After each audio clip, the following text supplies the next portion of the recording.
The name is Jesus, only Jesus. Oh, only Jesus. Only Jesus. Hey everyone, welcome back to Faithful Chats. Today we're picking up right where we left off with Matthew chapter 2, verses 13 to 18, the dramatic story of Joseph, Mary, and Jesus fleeing to Egypt. This part of the Christmas story often gets overlooked, but it's so important and packed with meaning. Absolutely.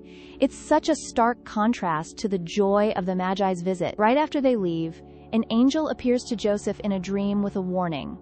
Get up, take the child and his mother, and escape to Egypt. Stay there until I tell you, for Herod is going to search for the child to kill him. That must have been terrifying. Imagine being Joseph.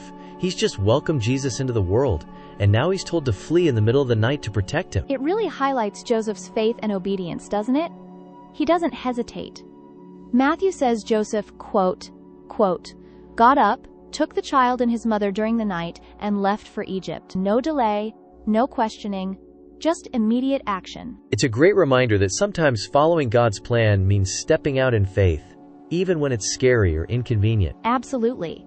And Egypt is significant here too. It wasn't just a random place, it had historical and symbolic importance. Right. Egypt was a place of refuge for the Israelites in the past, but it was also the land they were delivered from during the Exodus. So in a way, Jesus going to Egypt and later returning echoes the story of Israel. Exactly.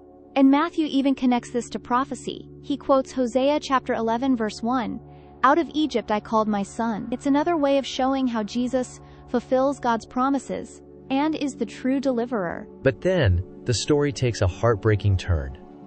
When Herod realizes the Magi aren't coming back, he's furious, and in his rage, he orders the massacre of all the boys in Bethlehem and the surrounding area who are 2 years old and under. It's one of the darkest moments in the gospel. Herod's actions show just how far he was willing to go to cling to power, even at the cost of innocent lives. And Matthew ties this to another prophecy, quoting Jeremiah chapter 31 verse 15.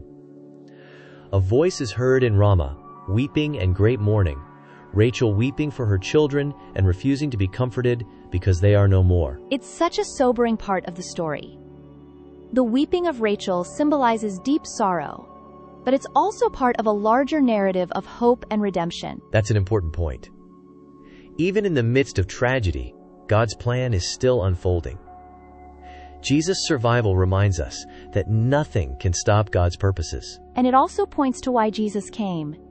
He entered a broken, hurting world to bring healing and hope. The pain in this story shows just how much we need him. So what can we take away from this passage? For me, it's a reminder to trust God's guidance, even when the path ahead seems uncertain or frightening. For me, it's the assurance that God is always in control, even in the darkest moments. He's working behind the scenes to bring about his good purposes. What about you, listeners? How does this story resonate with you?